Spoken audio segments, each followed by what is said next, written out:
ಚಿತ್ರದುರ್ಗದ ವಿದ್ಯಾರ್ಥಿನಿ ಹತ್ಯೆ ಖಂಡಿಸಿ ನಗರದಲ್ಲಿಂದು ಬೃಹತ್ ಪ್ರತಿಭಟನೆ ನಡೆಸಲಾಯಿತು. ಕರುನಾಡ ವಿಜಯ ಸೇನೆ ಚಿತ್ರದುರ್ಗ ಜಿಲ್ಲಾ ಘಟಕದ ವತಿಯಿಂದ ಪ್ರತಿಭಟನೆ ನಡೆಸಿ ಜಿಲ್ಲಾಧಿಕಾರಿಗೆ ಮನವಿ ಸಲ್ಲಿಸಿದ್ದಾರೆ.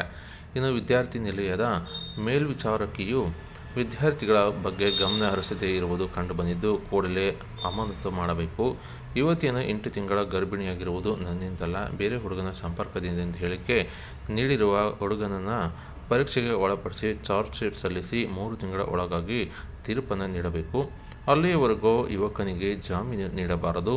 ಎಲ್ಲ ವಿದ್ಯಾರ್ಥಿ ನಿಲಯಗಳ ಸುತ್ತಮುತ್ತ ಸಿಸಿ ಕ್ಯಾಮೆರಾ ವ್ಯವಸ್ಥೆ ಇಲ್ಲದೆ ಇರುವುದು ಕಂಡುಬಂದಿದ್ದು, ಸಿಸಿಟಿವಿ ಅಳವಡಿಸಬೇಕು. ಮುಖ್ಯವಾಗಿ ಕೂಡಲೇ ನಗರದಲ್ಲಿ ಹಿಂದೆ ಇದ್ದಂತೆ ಓಬವ್ವ ಪೊಲೀಸ್ ಪಡೆಯನ್ನು ಮರುಸ್ಥಾಪಿಸಿ ಮಹಿಳಾ ಡಿವೈಎಸ್ಪಿ ತಂಡವನ್ನು ಸ್ಥಾಪಿಸಬೇಕು. ನಗರ ಸೇರಿದಂತೆ ಸುತ್ತಮುತ್ತ 5 ರಿಂದ 6 ಕಿಲೋಮೀಟರ್ ವ್ಯಾಪ್ತಿಯ ಎಲ್ಲ ರಸ್ತೆಗಳಲ್ಲಿ ಸಿಸಿ ಕ್ಯಾಮೆರಾಗಳನ್ನು ಅಳವಡಿಸಬೇಕು.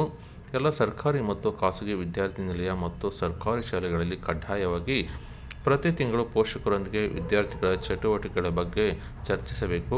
ಸಭೆ ಮಾಡಿ ಪ್ರತಿದಿನ ಮಕ್ಕಳು ಶಾಲೆಗೆ, ವಿದ್ಯಾರ್ಥಿ ನಿಲಯಕ್ಕೆ ಸಮಯಕ್ಕೆ ಸರಿಯಾಗಿ ಬರುತ್ತಾರೋ ಇಲ್ಲವೆಂದು ಪರೀಕ್ಷಿಸಬೇಕು ಎಂದು ಆಗ್ರಹಿಸಿ ಈ ಒಂದು ಪ್ರತಿಭಟನೆ ಮೂಲಕ ಜಿಲ್ಲಾಧಿಕಾರಿಗೆ ಮನವಿ ಸಲ್ಲಿಸಲಾಯಿತು. ಚಿತ್ರದುರ್ಗದ ಹೆಣ್ಣು ಮಕ್ಕಳ ರಕ್ಷಣೆಗಾಗಿ ಪೊಲೀಸ್ ಓಬವ್ವ ಪಡೆ ನಿರ್ಮಿಸಬೇಕು. ಹೆಣ್ಣು ಮಕ್ಕಳಿಗೆ ರಕ್ಷಣೆ ನೀಡಲೇಬೇಕು. ಶಾಲಾ ಕಾಲೇಜು ಮಕ್ಕಳಿಗೆ ಮೊಬೈಲ್ ನಲ್ಲಿ ಹೋಮ್ವರ್ಕ್ ಅನ್ನು ಹಾಕಬಾರದು. ಶಾಲಾ ಕಾಲೇಜು ಮಕ್ಕಳಿಗೆ ಮೊಬೈಲ್ ಅನ್ನು ನಿಷೇಧಿಸಬೇಕು.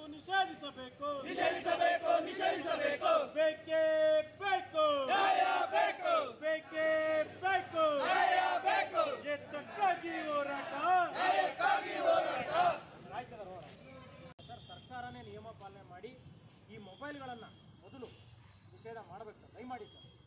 ಮತ್ತು PUC ವರೆಗೂ ವರ್ಷಿತಳ ಕುಟುಂಬಕ್ಕೆ 1 ಕೋಟಿ ಪರಿಹಾರ ಕೊಡೋ ಮುಖಾಂತರ ಒಬ್ಬ ಸದಸ್ಯರಿಗೆ ನೌಕರಿ ಕೊಟ್ಟು 5 ಎಕರೆ ಜಮೀನನ್ನು ನೀಡಬೇಕು ಸರ್. ಇದೆಲ್ಲ ಏನು ಮನವಿ ವರ್ಷಿತಳ ಪ್ರಕರಣವನ್ನು ಉದಾಹರಣೆಯಾಗಿ ಮತ್ತೊಮ್ಮೆ ಅದು ಮರುಕಳಿಸಬಾರ್ದು ಅಂತೇಳಿ ಕರುನಾಡ ವಿಜಯ ಸೇನೆ ತಮ್ಮ ಸಮಯವನ್ನು ಹಾಳು ಮಾಡಿದ್ವಿ ಅನ್ನೋದಕ್ಕಿಂತ ಸಮಯ ಪ್ರಜ್ಞಾವಂತ ಅಧಿಕಾರಿಗಳಾಗಿ ತಾವು ಇದನ್ನು ನಿಷ್ಠೆಯಿಂದ ಪರಿಪಾಲನೆ ಮಾಡ್ತೀರಾ, ಎಲ್ಲರಿಗೂ ನ್ಯಾಯ ಕೊಡ್ತೀರಾ ಅನ್ನುವಂಥ ದೃಷ್ಟಿಯಲ್ಲಿ ಇದನ್ನು ನಮಗೆ ತಿಳಿಸಬೇಕಾದಂಥ ವಿಚಾರ ಬಂದಿದೆ.